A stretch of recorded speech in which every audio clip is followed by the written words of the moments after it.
आदिकवि वाल्मीकि की विश्व प्रसिद्ध कृति रामायण से सभी परिचित हैं। समूची मानव संस्कृति इस महाकाव्य में शामिल है। राम कथा का जैसा विस्तृत वर्णन इसमें है, एक तरह से सभी राम कथाओं पर आधारित ग्रंथों का मूल स्रोत वाल्मीकि कृत रामायण ही है। थाई भाषा के गौरव ग्रंथों में शामिल राम कीर्ति रामकियन ग्रंथ वाल्मीकि रामायण पर आधारित होते हुए भी उससे काफी अलग है। इन दोनों ग्रंथों का तुलनात्मक अध्ययन विदुषी डॉक्टर करुणा शर्मा की पुस्तक वाल्मीकि रामायण और रामकीर्ति रामकियन एक तुलनात्मक अध्ययन में देखने को मिलता है। इसे उन्होंने थाईलैंड की राजधानी बैंकॉक के थमासॉट विश्वविद्यालय में हिंदी पीठ पर अपनी नियुक्ति के दौरान काफी शोध और अध्ययन के आधार पर तैयार किया था। पाठकों ने शोध कार्य को बहुत सराहा। आज मन के मौसम में हमारी मेहमान हैं डॉक्टर करुणा शर्मा। तो बहुत स्वागत है करुणा जी आपका कार्यक्रम में। नमस्कार। नमस्कार नीलम जी, नमस्कार बहुत बहुत जी। जी करुणा जी, सबसे पहला प्रश्न तो मन में यही उठ रहा है कि वाल्मीकि रामायण थाईलैंड पहुंचते पहुंचते किस रूप में पहुंची और आज कैसे प्रचलित है, चरित्र और कथा दोनों स्तरों पर।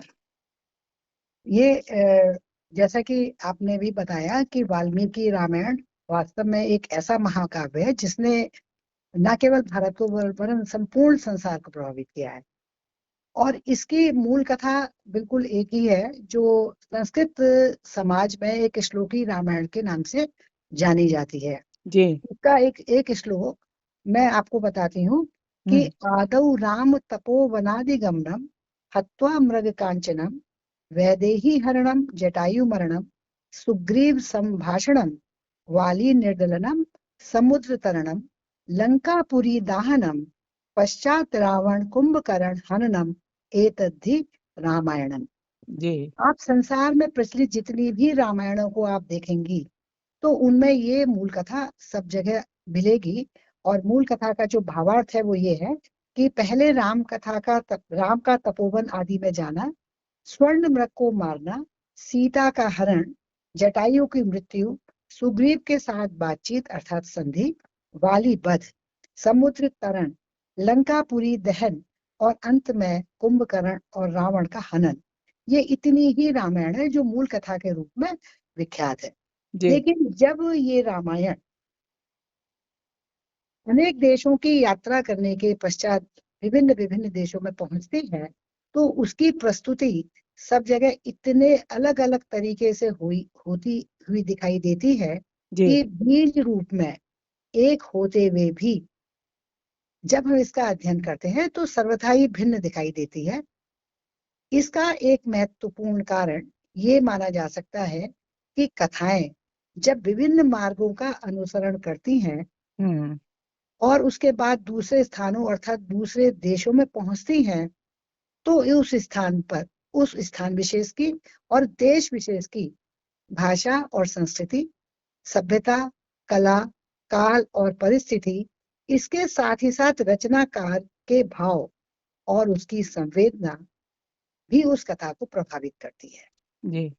और रामकीर्ति में भी, रामकीर्ति जो थाईलैंड का एक प्रमुख ग्रंथ है, जो साहित्यिक भी है और सांस्कृतिक ग्रंथ के रूप में वहां उसको मान्यता मिली है।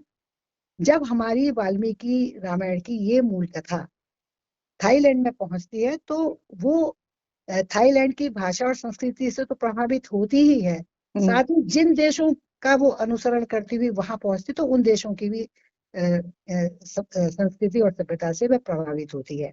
जी। तो वो जब मैंने वाल्मीकि रामायण और रामकीर्ति का तुलनात्मक अध्ययन किया तो मैंने इन सब बातों को बड़ी बारीकी से देखा। अब किस तरह से उस पर प्रभाव हुआ, जैसे जो वाल्मीकि के राम, सीता और हनुमान तो रामकीर्ति में भी वैसे ही है, हम्म। लेकिन जो और नाम है पात्रों के, दूसरे पात्रों का नाम है, जैसे लक्ष्मण है, हम्म। लक्ष्मण का लक्षण हो जाता है, कुबेर हम्म। का कुपेरन हो जाता है, भरत का भरत हो जाता है। हम्म। इसी तरह से घटनाएं भी अलग अलग तरीके से, घटनाओं की प्रस्तुति भी अलग अलग तरीके से वहां दिखाई देती है। अब इसको मैं और भी थोड़ा सा विस्तार में बताऊं। हम्म। जैसे रामायण के जो राम है, हम्म, रामायण के राम अ, सर्वोच्च देवता के रूप में स्वीकार्य हैं भारतवर्ष में, लेकिन रामकीर्ति में वे ईश्वर के अधीनस्थ देवता के रूप में सामने आते हैं। जी, वाल्मीकि रामायण भारतवर्ष में एक प्रमुख धार्मिक, आध्यात्मिक, साहित्यिक और सांस्कृतिक ग्रंथ के रूप में मान्यता प्राप्त है। और जैसा कि मैंने पहले भी बताया कि रामकीर्ति वहां पर एक साहित्यिक और सांस्कृतिक रूप में मान्यता प्राप्त है। जी, तो ये अंतर जो हमें दिखाई देता है वो अ, दूसरे देशों की यात्रा करते हुए मूल कथा का परिवर्तित स्वरूप रामकीर्ति में दिखाई देता है हमें। वाल्मीकि रामायण में और रामकीर्ति रामाखियन में जो हनुमान का चरित्र है अलग ही प्रकार से दिखाई देता है और बहुत आश्चर्यजनक रूप से परिवर्तित है। जैसे कि हाँ, वाल्मीकि रामायण में तो आप सभी जानते हैं कि हनुमान एक ऐसे पात्र के रूप में वर्णित किए जाते हैं जो कि बहुत विद्वान भी हैं, बहुत बुद्धिमान है, बहुत शूरवीर है, पराक्रमी भी बहुत है। और इसके साथ साथ वाल्मीकि रामायण के हनुमान बहुत बाल ब्रह्मचारी हैं। अच्छा, किसी भी स्त्री के प्रति उनका आकर्षण कहीं भी वर्णित नहीं है। हम्म, वे केवल और केवल अपने इष्ट राम के प्रति समर्पित हैं जी, तथा उनके अनन्य भक्त हैं। हम्म, लेकिन आश्चर्य की बात ये हुई, जब मैंने रामकीर्ति में हनुमान का चरित्र देखा हम्म, तो मेरे ही आश्चर्य का ठिकाना नहीं रहा। कारण ये रहा कि अ, रामकीर्ति के हनुमान हम्म, वाल्मीकि के हनुमान की तरह शूरवीर भी हैं, पराक्रमी भी हैं, विद्वान भी हैं और बुद्धिमान भी हैं, बोलने में बहुत चतुर हैं और राम की सेवा के लिए समर्पित है। ये तो वाल्मीकि के हनुमान की तरह से उनका चरित्र चित्रण है। लेकिन जो कुछ बातें ऐसी हैं जो वाल्मीकि रामायण के हनुमान से बिल्कुल ही अलग है। जैसे हनुमान, रामकीर्ति के हनुमान विशिष्ट चिन्हों से युक्त हैं, हम्म, समयानुसार छल कपट का भी सहारा लेते हैं और वे ब्रह्मचारी भी नहीं है। जब भी उन्हें कोई सुंदर स्त्री दिखाई देती है उसके जी, प्रति वे आकर्षित हो जाते हैं। अच्छा, ये परिवर्तन है।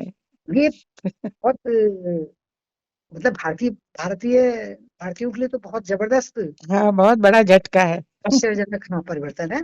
जी, जैसे और एक और खास बात क्या है कि उनके इस स्वरूप की विशिष्टता रामकीर्ति में ऐसे वर्णित की गई है हम्म, कि वे किसी स्त्री की सहमति के बिना उससे आगे नहीं बढ़ते। अच्छा, अच्छा, इस घटना के बारे में एक उदाहरण ये है कि हम्म, जब राम की सेना मायन नगर पहुंचती है तो स्वर्ग से गिरी शापित अप्सरा हम्म, पुष्पमाली से उनका परिचय होता है। अच्छा, वे उसे अपना परिचय देते हैं लेकिन पुष्पमाली को उन पर विश्वास नहीं होता। तो हम्म, वो कहती हैं कि कोई ऐसी चमत्कारिक शक्ति का प्रदर्शन करके दिखाओ तब मैं आप पर विश्वास करूंगी। तो वो अपना मुंह फाड़ते हैं और उसमें सूर्य, चंद्रमा, तारे आदि को दिखा देते हैं। जी, जी, पुष्पमाली को उन पर विश्वास होता है। हम्म, अब क्योंकि पुष्पमाली अप्सरा भी है और सुंदर भी है, जिसे देखकर वे उसकी तरफ इतना अधिक आकृष्ट होते हैं कि स्वयं को उसे प्रेम करने से रोक ही नहीं पाते। हम्म, किंतु हम्म, वे अपने ऊपर तब तक संयम रखते हैं जब तक कि उनका प्रेम निमंत्रण पुष्पमाली के द्वारा स्वीकार नहीं कर लिया जाता। जी, जी, ये बिल्कुल नई बात है। हाँ, जी, और एक दूसरी, इसी संदर्भ में एक दूसरा प्रसंग ये है हम्म, कि जब राम को पता चलता है कि मायावी सीता का रूप धारण करने वाली स्त्री हम्म, विवेक विवेक जो रामायण में वो है, विभीषण है, हम्म, विवेक की पुत्री वेनजाकिया है। हम्म, तो वे विवेक से ही न्याय करने के लिए कहते हैं हम्म, और विवेक फैसला देते हैं कि जासूस केवल मृत्यु दंड का ही अधिकारी होता है। अच्छा, तो विवेक के न्याय को देखकर राम वेनजाकिया को दंड से मुक्त कर देते हैं और हनुमान से कहते हैं कि तुम इसे लंका तक छोड़ाओ। हम्म, अब चूंकि मैंने पहले ही बताया कि वो स्त्री भक्त है, वो हम्म, नारी भक्त है, रास्ते में ही वेनजाकिया को मधुर और दिलासा पूर्ण स्वरों में अपना प्रेम निवेदित कर देते हैं और लंका तट पर पहुंचने से पहले ही वे उसे पूरी तरह से अपना बना लेते हैं, जो बाद में उनके पुत्र असुरफद को जन्म देती है। जी। एक ये प्रसंग भी है। और एक दूसरा प्रसंग जो रामकीर्ति में पढ़ने को मिला वो ये है कि जब सेतु बंद हो रहा था जी। तो उस समय हनुमान सेतु बंद के लिए सावधानी पूर्वक चट्टानों को रख रहे थे, लेकिन उन्होंने देखा कि ये चट्टानें बड़ी गहराई से कहीं लुप्त होती जा रही थी। अच्छा। उन्होंने उन चट्टानों लुप्त होती हुई चट्टानों का जब पता लगाने का प्रयास किया तो उन्हें मालूम हुआ कि रावण की एक मत्स्य पुत्री है स्वर्ण मच्छा, जो इन चट्टानों को गायब कर रही है। अब वो बहुत गहराई में जाते हैं समुद्र की और वहां जाकर स्वर्ण मच्छा को पकड़ लेते हैं और उसे विवश करते हैं कि वे उन चट्टानों को वहीं पर रखे जहां से उसने उन चट्टानों को गायब किया था। जी। जब वो रख देती है और स्थिति सामान्य हो जाती है तो हनुमान इस अवसर का भी लाभ उठाने से नहीं चूकते और स्वर्ण मच्छा के समक्ष अपना प्रणय निवेदन करते हैं। और जब स्वर्ण मच्छा द्वारा उनका प्रणय निवेदन स्वीकार कर लिया जाता है तो वे उसे अपने पुत्र मच्छानु की माता बनाते हैं और फिर आगे बढ़ जाते हैं। तो ये प्रसंग मेरे लिए तो बड़ा ही शौक कह सकते हैं कि क्योंकि हमारे यहाँ तो हनुमान बाल ब्रह्मचारी के रूप में ही पूजे जाते हैं। जी, बहुतों के इष्ट हैं इस रूप में। जी, बहुतों के इष्ट के रूप में ही है। अच्छा करुणा जी, आपने तो जैसे एक हनुमान पे ही बहुत ज्यादा शोध कर लिया और राम कथा और राम और सीता के चरित्र को लेकर भी आपके पास काफी नई नई जानकारियां हैं, पर इस राम कथा में आपका अपना सबसे प्रिय पात्र कौन है? जैसे और एक ऐसा प्रसंग जो सबसे ज्यादा मुझे प्रिय रहा वो प्रसंग है कि जीवन के अंतिम क्षणों में थोसाकन अर्थात रावण की पल पल बदलती मनस्थिति। जी। मतलब ऐसा वर्णन है जो मैंने कहीं नहीं पढ़ा अभी तक, जितना भी मैंने अध्ययन किया है उसमें ऐसा प्रसंग कभी मेरे सामने नहीं आया कि कोई व्यक्ति जब मृत्यु की ओर लगातार आगे बढ़ता जा रहा है तो उसकी मनस्थिति में क्या क्या परिवर्तन होता है। तो ये परिवर्तन है। इसमें रामकीर्तिकार ने एक घटना बताई है कि जब राम के साथ युद्ध हो रहा था और थोसाकन को अभी तब ये लगने लगा था कि उसके सिर पर मौत का साया मंडरा रहा है, तो वो अपने मन ही मन ये प्रतिज्ञा करता है कि मैं अब लौटकर तब आऊंगा जब अपनी अत्यंत प्रिय पत्नी मंदोदरी से अंतिम विदाई ले लूंगा। तो इस प्रसंग को रामकीर्तिकार ने इतनी प्रभावशाली तरीके से वर्णित किया है कि जो सरल तो है ही, साथ ही साथ हृदय स्पर्शी और मनोवैज्ञानिक भी है। जी।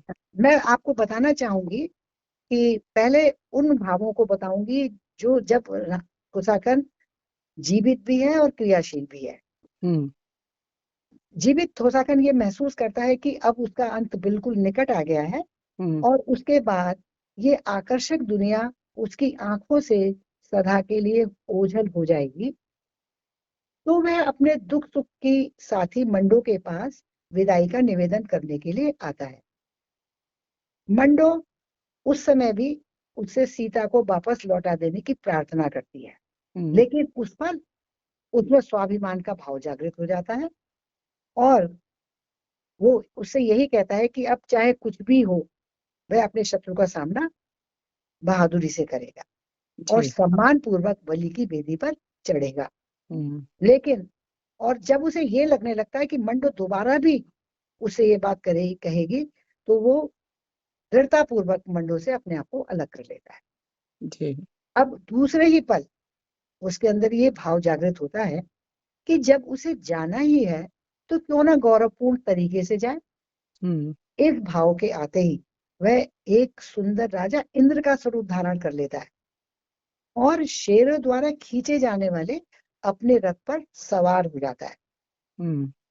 अपने इसी रथ पर सवार होकर वह उस मजबूत चारदीवारी को देखता है जिसे वह सबसे अधिक प्यार करता है। अब तीसरा भाव, जब वह उस बगीचे के पास से निकलता है जहां सीता रहती है, क्योंकि सीता को वो बहुत प्रेम करता है और सीता के लिए ही उसने अपना सब कुछ दांव पर लगा दिया था और सब कुछ हार भी चुका था। लेकिन जीवन के अंतिम पल में वो सीता के पास नहीं जाता और सीता की काल्पनिक मूर्ति को हृदय में बैठाकर ही वो प्रेम की वेदी पर चढ़ने के लिए आगे बढ़ जाता है। जी। अब अगला अगला पल, जैसे ही वो वहां से निकलता है वह फिर दुखी हो जाता, क्योंकि उस समय उस पर मौत का अकेलापन हावी हो जाता है। वो जीते जी मौत का अनुभव करता है और वो ये सोचता है कि जो मृत्यु की सूचना देने वाले अनेक अपशकुन उसके सामने घटित हो रहे हैं, तो वो ये चाहता है कि वो पल पल ना मरे, वो तत्क्षण मर जाए। इसके अलावा जब वो युद्ध क्षेत्र में पहुंचता है और राम से उसका सामना होता है, तो पहले पल में तो वो अपने उद्धारक के रूप में देखता है और उनके चरणों में उन बाणों का संधान करता है जो उनके पास जाकर भुने दानों अथवा खिले हुए फूलों के रूप में बिखर जाते हैं। किंतु दूसरे ही पल वह राम को ठगने के इरादे से इंद्र का रूप धारण कर आकाश में उड़ जाता है। अब जिसे देखकर राम बहुत ही आश्चर्यजनक सारे परिवर्तन है ये। हाँ, जिसे देखकर राम विस्मित भी हो जाते हैं। अब हनुमान वहीं पर खड़े हैं, तो वो हनुमान राम को सचेत कर देते हैं कि आप भ्रम में मत पड़िए, ये राक्षसी स्वरूप धारण किए हुए राक्षसी स्वरूप रावण है, घोषाकर्ण है। तो वे हनुमान के कहने पर अपना ब्रह्मास्त्र चला देते हैं और वो राक्षसी स्वरूप में आकर नीचे गिर जाते हैं। तो अब ये तो वो भाव है जो जब वो जीवित भी है और अपना कार्य भी कर रहा है। लेकिन क्योंकि ये तो माना ही जाता है कि थोसाकन के 10 मुख थे, अगर हम प्रतीक रूप में स्वीकार करें तो हम ये भी कह सकते हैं कि उस समय के थोसाकन के भाव वो उसके मुखों के रूप में किस तरह से बाहर निकलते हैं। 10 सिरों से 10 तरह के विचार उस हाँ समय थे और वो उन सबको किस तरह उसने मतलब एक एक करके पूरा किया उन विचारों को। जी जी, अपने मन के भाव व्यक्त किए हैं उसने। तो देखिए, जब मौत की छाया से निस्तेज हुई थोसाकन की आंखें भावावेश, दुख, पश्चाताप और वेदना से जलने लगती हैं, तो विवेक को देखकर उसके मन की स्थिति को व्यक्त करते शब्द उसके एक मुख से निकलते हैं कि अपने सगे भाई का जीवन लेकर उसने अपना बदला ले लिया है। और दूसरे पल फिर उसकी मनस्थिति बदल जाती है और उसके उसी मुख से, पहले मुख से ही ये शब्द निकलते हैं कि विवेक अपने भाई को कैसे मार सकता है, क्या उनकी शिराओं में एक जैसा खून प्रवाहित नहीं होता। लेकिन उस पल भी, मतलब मरणासन स्थिति में भी उसका जो दूसरा मुख है उलाहना देने से नहीं रुकता। उसका दूसरा मुख कहता है कि अपने भाई को मारकर उसने केवल अपना ही तो रक्त बहाया है। किंतु वही मुख फिर यह सोचकर प्रसन्न भी हो जाता है कि चाहे वह अपने भाई के खून से रंगे सिंहासन पर आरूढ़ होगा तो भी कम से कम देश की आजादी को तो कोई खतरा नहीं होगा। अब मतलब यद्यपि थोसाकन बिल्कुल मरने की स्थिति में पहुंच चुका है, तब भी वो अपनी पत्नी मंडो की चिंता करता है और चिंता के कारण लड़खड़ाया हुआ उसका तीसरा मुख विवेक से अपनी पत्नी मंडो की देखभाल के लिए कहता है। और उसके बाद जब वो अपने राजवंश के बारे में सोचता है तो उसका चौथा मुख विवेक से निवेदन करता है कि वह अपना संरक्षण उसके राजवंश को प्रदान करे। फिर इसके बाद वो फिर द्वंद्व से घिर जाता है और वो सोचने लगता है कि क्या उसने स्वयं ही अपने लिए मौत के खूनी पंजों को आमंत्रित किया था। आत्ममूल्य, ऐसा माना जाता है कि जिस समय मृत्यु होने वाली होती है तो बहुत सारी स्थितियां व्यक्ति के सामने आती हैं हम्म। तो उस समय उसके सामने ये स्थिति आई तो वो अपना आत्ममूल्यांकन करता है और कहता है कि हाँ, ये मेरे अपने ही कारण आई है, और वो उसका प्रायश्चित करने लगता है। तो उसका इस स्थिति को व्यक्त करने के लिए उसका पांच मुख विवेक से कहता है कि वो भविष्य में ऐसा कोई काम ना करे जैसा उसने किया था, हम्म। जिसके कारण उसका जो वंश है वो समापन की ओर आ चुका है। हम्म। अब जिस समय बिल्कुल अंत में जब पहुंचने लगता है तो उसकी मन पर राक्षसी प्रवृत्ति भी हावी होता है और दैवी प्रवृत्ति भी हावी होती है। हम्म। राक्षसी भाव के कारण वो सोचता है कि क्या जीवन भर मोह भ्रम की स्थिति में रहने का जिम्मेदार विवेक को बनाया जाए, हम्म। किंतु तभी उस पर दैवीय स्थिति हावी हो जाती है और वो कहता है नहीं, इस समय क्यों ना वह उस भाई को देखे जिसने उसे प्यार किया था। हम्म। इस विचार के साथ उसका छठा मुख विवेक से माफी भी मांगता है। हम्म। सिंहासन तथा अपनी प्रजा का विचार आने पर उसका सातवां मुख विवेक को देश पर दृढ़ता और प्रेम से शासन करने के लिए भी चेताता है। अब सात प्रकार के भाव व्यक्त हो चुके हैं। अब सात मुखों के माध्यम से अब धीरे धीरे राजा के जीवन पर पर्दा गिरने लगता है और वह सब भूलने लगता है। हम्म। वह भूल जाता है कि उसके पास उसका भाई विवेक था, जिसने अपने भाई और देश के साथ विश्वासघात किया था। हम्म। उसे केवल एक बात याद रह जाती है कि वह विवेक का बड़ा भाई है, जिसे उसने अपनी बाहों में लेकर दुलारा था, वाह। जिसे उसने सदा प्रेम से सुरक्षा प्रदान की थी। जी। और जैसे ही उसे ये सब बातें याद आती हैं तो उसके मुख से ये शब्द निकल आठवें मुख से ये शब्द निकलते हैं कि यह उसकी अपनी ही दुष्टता थी जिसने उसके भाई को उससे विमुख कर दिया। हम्म। बस इस धीरे धीरे उसके जीवन की जो लौ है वो टिमटिमाने लगती है और वो समझ जाता है कि उसका अंतिम समय आ चुका है। इससे पहले कि उसका नवामुख विवेक से अपनी आखिरी इच्छा बताए, जब उसका जब उसका उसके जीवन की लौ टिमटिमाने लगती है तो उसका नवामुख विवेक से यही कहता है कि सूर्योदय से पहले ही उसका अंतिम संस्कार कर देना, ताकि संसार को उसके अवशेषों के समक्ष बुराई करने का अवसर ही ना मिले। वाह। और देखिए, और तभी उसका शरीर शक्तिहीन हो जाता है। उसके 10वें मुख से जब किसी प्रकार की फुसफुसाहट नहीं आती, तब उसी क्षण हनुमान उसकी आत्मा के पात्र को कुचल देते हैं। शक्तिशाली राजा अब अंतिम विश्राम की अवस्था में पहुंच चुका था। जी, तो ये बहुत जो ही दिलचस्प वर्णन है। और मतलब बहुत ही जैसे जिसने भी रचना की ना, रचनाकार ने उसको अपना जो एक मौलिक चिंतन है, वो वहाँ किन आधारों पर उन्होंने ये सारा कुछ लिखा। लेकिन जो रामायण के अंदर रावण जितना प्रबुद्ध एक चरित्र है, तो ये सारी चीजें बहुत काल्पनिक भी नहीं लग रही हैं। नहीं, काल्पनिक तो इस सेंस में नहीं लगती, क्योंकि जब हम उम्र की इस अवस्था में पहुंच चुके हैं हम्म। तो बहुत से लोगों से हमें ये पता चलता है कि जब व्यक्ति अंतिम अवस्था में पहुंचता है तो उसके सामने उसने जो पिछले कर्म कुछ भी किए हों वो हम्म। उसके सामने साकार हो उठते हैं। ऐसा मैंने बहुत सारे लोगों से जी, सुना जी। था। जी, जी। लेकिन वर्णन मैंने जो हर पल का जो वर्णन है, जि, हुँ। जिस तरह से रामकीर्ति में वर्णित है, ये मैंने वाल्मीकि रामायण में तो है ही नहीं, ना तुलसीदास जी की रामायण में है। और हुँ। जितने भी ग्रंथ अभी तक मैंने पढ़े हैं उस हुँ। तरह के उस तरह का वर्णन कहीं भी मुझे पढ़ने को नहीं मिला। इसलिए मुझे राम कीर्ति का यह प्रसंग भुलाए नहीं भूलता।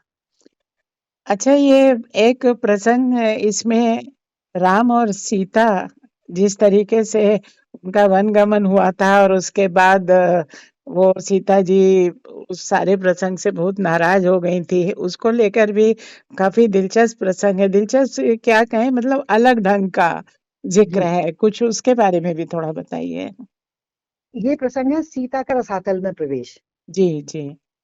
सीता का जब रसातल में प्रवेश होता है तो वाल्मीकि रामायण में तो जिस तरह से वर्णित है उसके बारे में तो आप जानती ही है जी। कि जब वाल्मीकि ऋषि को ये पता लगा कि राम अश्वमेध यज्ञ करवाने जा रहे हैं। तो वे अपने शिष्यों के साथ अयोध्या नगरी पहुंच जाते हैं और वहां पर वो कुश और लव को ये कहते हैं कि महाकाव्य रामायण का प्रचार गान करो, तो और दूर दूर तक गान करते जाओ। अब जब वो रामायण का गान करते हैं तो उसी समय उनके गानों से ही राम को ये पता चलता है कि वे सीता के पुत्र हैं। तो वो वाल्मीकि ऋषि के पास एक अनुरोध भरा संदेश भेजते हैं कि यदि सीता अपनी शुद्धता प्रमाणित करने के लिए जन समुदाय के बीच आ जाएंगी तो मैं उन्हें स्वीकार कर लूंगा। वाल्मीकि उनसे ये कहते भी हैं कि ये मतलब इस राम सीता की पवित्रता मेरे द्वारा प्रमाणित है और ये जो पुत्र हैं कुश और लव ये सीता के ही हैं। फिर भी राम वाल्मीकि के इस अनुरोध को नहीं मानते और वो यही कहते हैं कि अगर जन समुदाय के बीच सीता अपनी विशुद्धता प्रमाणित करेंगी तो उन्हें बहुत खुशी होगी। अब जब सीता के पास जब ये समाचार पहुंचता है तो वो तपस्वियों की तरह गेरुए वस्त्र धारण करके सबकी उपस्थिति में यही कहती हैं कि यदि मैं मन वाणी और क्रिया के द्वारा केवल श्री राम की आराधना करती हूँ तो भगवती पृथ्वी मुझे अपनी गोद में स्वीकार कर ले।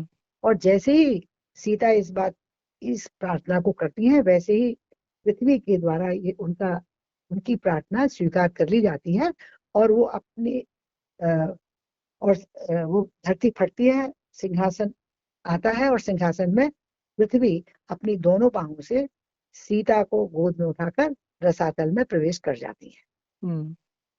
तो यहाँ पर सीता हमेशा हमेशा के लिए अलग हो जाते हैं। लेकिन रामकीर्ति में जैसे कि मैंने बताया कि हर कथा को वहां की संस्कृति बहुत प्रभावित करती है। तो थाईलैंड की संस्कृति के अनुरूप स्त्री पात्र सीता का भी चित्रण आप देख सकते हैं यहाँ पर कि सीता के दोनों पुत्र मंकुट माने कुश और लव जब 10 साल के हो जाते हैं तो मंकुट अपने अस्त्र की परीक्षा लेने के लिए एक बाण का संधान करता है। एक वृक्ष पर बाण का जब संधान करता है तो वो वृक्ष बहुत बड़ा होता है और वो जैसे ही गिरता है 2 भागों में विभक्त होकर तब उसकी जो गड़गड़ाहट की आवाज है, गिरने की जो आवाज है वो इतनी जोर की होती है कि वो अयोध्या के राजा राम के कानों तक पहुंच जाती है। तो राम को लगने लगता है कि कहीं उनकी शक्ति को छीनने के लिए किसी ने जन्म तो नहीं ले लिया और यदि ऐसा है तो उन्हें इसके बारे में जानना चाहिए और उसे परास्त करना चाहिए। इस बात को ध्यान में रखकर वे अश्वमेध यज्ञ का निर्णय करते हैं और वे एक सफेद रंग के घोड़े पर कुछ लिखकर छोड़ देते हैं। उस घोड़े की रक्षा के लिए पीछे पीछे भरत और शत्रुघ्न माने शत्रुघ्न और भरत माने भरत और प्राय अनुजित, यहाँ पर आकर हनुमान का नाम प्राय अनुजित हो गया है रामकीर्ति में। तो भरत शत्रुघ्न और प्राय अनुजित उस घोड़े के पीछे पीछे चलते हैं। जब बहुत सारे जंगलों से और बहुत सारे स्थानों से होता हुआ जब घोड़ा भरत ये मंकुट और लव के सामने पहुंचता है तो वो दोनों उस घोड़े को देखकर बहुत आश्चर्यचकित होते हैं और वो मंकुट उस घोड़े पर लिखे हुए संदेश को पढ़ लेता और वो उसके अपने मनोरंजन के लिए वो दोनों भाई उस घोड़े को लेकर चले जाते हैं।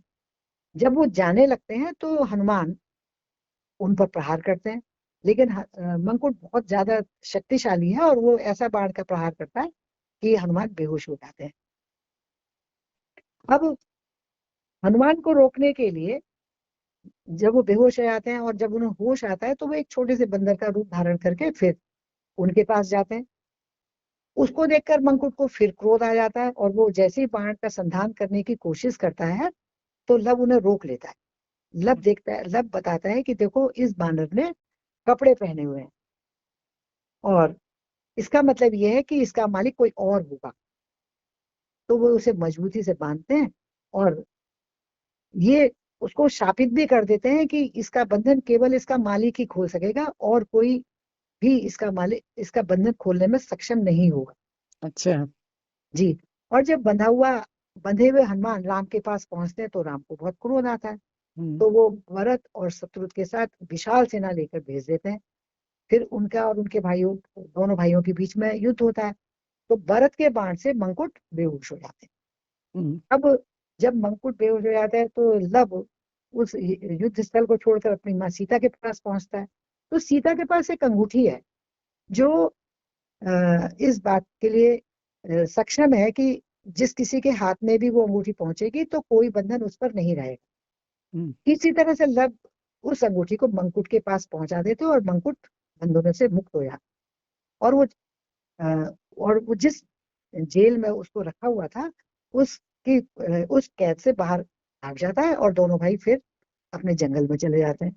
हम्म। अब राम के लिए तो बहुत अपमान का पल हो गया ये कि हम्म। उनकी कैद में रखा हुआ कैदी भाग गया है। तो हम्म। राम एक विशाल सेना लेकर एक उस जंगल में पहुंचते हैं जहाँ मंकुट और लब दोनों ही हैं। हम्म। उन दोनों के बीच में राम और दोनों भाइयों के बीच में जबरदस्त युद्ध होता है। हम्म। लेकिन आश्चर्य की बात यह होती है कि दोनों ही मतलब दोनों के प्रहार एक दूसरे को प्रभावित नहीं करते। हम्म। तो राम आश्चर्य में है कि ऐसा क्यों। तो हम्म। राम उनके वंश के बारे में जानना चाहते हैं। हम्म। तो वो ये बताते हैं कि वे तो सीता के पुत्र हैं। हम्म। जब राम को ये पता लगता है कि ये सीता के पुत्र हैं हम्म। तो वो बहुत प्रसन्न भी होते हैं और वो उन दोनों के साथ सीता की कुटिया पर पहुंचते हैं। हम्म। जब सीता को ये पता लगता है कि राम उसकी कुटिया में आ गए हम्म। वो तो बहुत ज्यादा क्रोध में है। हम्म। और वो- मतलब जैसे वो उससे जाने के लिए निवेदन करते हैं तो वो बहुत ज्यादा क्रुद्ध अवस्था में उनके साथ जाने के लिए मना कर देती है। हम्म। तो वो ये कहते हैं कि भाई अगर आप नहीं जा रही हो तो मंकुट को और लब को मेरे साथ भेज दो। हम्म। तो अपने बच्चों का भविष्य के बारे में सोचकर वो राम मंकुट और लब को उनके साथ भेज देती है। हम्म। कुछ दिन तो मंकुट और लब को वहां अच्छा लगता है लेकिन अपनी माता की उन्हें याद आती है तो हम्म। वो जंगल में फिर वापस आते हैं। हम्म। तो राम उन बच्चों को ये संदेश देते हैं कि अगर उनकी माँ इस बार उनके साथ नहीं आएगी हम्म। राम के पास तो वो अपने जीवन का अंत कर लेंगे। अच्छा। हाँ। तो सीता मंकुट और लपको के हाथ जब दोबारा जाते हैं अयोध्या में तो मंकुट और लप के साथ ये संदेश भेज देती है कि अगर कभी ऐसा हुआ हम्म। मतलब अगर कभी राम की मृत्यु हो गई तो हम्म। वह उनके अवशेषों को अपनी आखिरी श्रद्धा अर्पित करने के लिए अवश्य आएगी। बहुत ही ज्यादा नाराज हैं। बहुत ज्यादा क्रुद्ध अवस्था है। जी। अब जब राम को ये संदेश का पता लगता है तो अब वो कपट भरी योजना करते हैं। हम्म। कपट भरी योजना करते हैं छाया अनुजित अर्थात हनुमान के साथ मिलकर। हम्म। वो हनुमान को सीता के पास इस संदर्भ के साथ भेज देते हैं संदेश के साथ कि भाई राम की तो मृत्यु हो गई है। हम्म। अब जब सीता को ये पता लगता है कि राम मृत हो चुके हैं तो हम्म। वो बड़े ही दुख सारी उनकी दुष्टताओं क्रूरताओं को भूलकर उनके अवशेषों पर अंतिम श्रद्धांजलि के लिए आ जाती है हम्म। और उस शव गृह में पहुंचकर जोर जोर से विलाप करने लगती है। हम्म। राम पर्दे के पीछे छिपे हुए हैं और हम्म। उसके विलाप को सुनकर सीता को अपने गले से लगाने के लिए वो बाहर आ जाते हैं। हम्म। अब सीता जब राम को जीवित देखती हैं तो उनका हम्म। क्रोध तो और ज्यादा भड़क जाता है हम्म। और वो उसी क्षण महल से बाहर निकलने के लिए प्रयास करने लगते हैं। लेकिन क्योंकि राम तो राजा हैं उस समय अयोध्या के राजा थे तो हम्म। राम उनको बल के जोर पर उनके बाहर नहीं निकलने देते। हम्म। तभी जो सीता है वो पृथ्वी से प्रार्थना करती हैं। वहीं पर एक दरार फट जाती है और दरार से वो पाताल के राजा नागाभिरुन के नगर में पहुंच जाती है। हम्म। और उसके बाद धरती जो फटी हुई धरती थी वो बंद हो जाती है और राम वहां पर मूर्छित होकर गिर जाते हैं। तो हम्म। ये प्रसंग तो राम के सीता का रसातल में प्रवेश के संदर्भ में है। हम्म। दोनों ही घटनाएं घटती दोनों ही रामायणों में ये घटनाएं घटी हुई हैं लेकिन बिल्कुल अलग अलग तरीके से और जी। अपनी अपनी संस्कृति के अनुरूप। जी। जी। कोई हम्म। और प्रसंग आप सुनाना चाहें? नहीं एक प्रसंग और भी है बहुत ही वो भी मतलब राम कीर्तिकार की अपनी कल्पना है। हमारे रामायण में तो रामायण तभी समाप्त हो जाती जब सीता का रसातल में प्रवेश हो जाता है। हम्म। लेकिन ये राम कीर्ति में राम और सीता का पुनर्मिलन भी है। अच्छा जी। हाँ, वो कैसे? वो क्या है कि उन्होंने ये कल्पना ये की है कि जब देवताओं की शतवार्षिकी सभा का आयोजन हो रहा था एक हम्म। बार। हम्म। वहां पर कैलाश पर्वत नहीं, कैलाश पर्वत है। कैलाश हम्म। पर्वत पर हम्म। देवताओं की शतवार्षिकी सभा का आयोजन हो रहा था। तो उसमें इंद्र ने ईश्वर को बताया हम्म। कि जो सारे संसार को खुशी प्रदान करने वाले राम हैं, वो इस समय सबसे ज्यादा शोक संतप्त जीवन जी रहे हैं। अच्छा। तो ईश्वर ने पूछा इसका कारण क्या है। हम्म। बोले इसका कारण ये है कि जो उन सबसे ज्यादा खुशी देने वाली उनकी पत्नी सीता है, वो हम्म। उनसे अलग रह रही है। हम्म। वो राम से इस समय अभी भी बहुत नाराज है। हम्म। तो ईश्वर राम और सीता को बुलवाते हैं, और उनके मन में यही है कि मैं राम से कहूंगा कि वो उनसे माफी मांग ले। हम्म। लेकिन ईश्वर के कहने से पहले ही राम और सीता जब दोनों एक साथ उपस्थित होते हैं, तो हम्म। राम सीता से माफी मांग लेते हैं हम्म। और खुशी और आशा करते हैं कि सीता उनके जीवन में दोबारा लौट आए। हम्म। किंतु सीता का क्रोध अभी तक भी शांत नहीं है। जी। वो तो मतलब वो इतनी अधिक नाराज है हम्म। कि ना तो वो राम को क्षमा करने के मूड में है, और ना ही उनके दुर्व्यवहार को भूलने की मूड में है। क्योंकि जैसे अभी पीछे हाँ, वो भूलने वाली बात ही नहीं है। जिसने इतना कष्ट सहा, इतनी बातें सही और सब कुछ किया, फिर वो अपने घर परिवार में भी उस पे हो कि उन्हें उस अपनी परीक्षा देनी पड़े लोगों के सामने, ये तो जी, ना भूलने वाली तकलीफ है। तो इतना मतलब वो नहीं भूलती। तो वो कहते हैं कि भाई मुझे तो राम पर कोई भरोसा ही नहीं है। हम्म।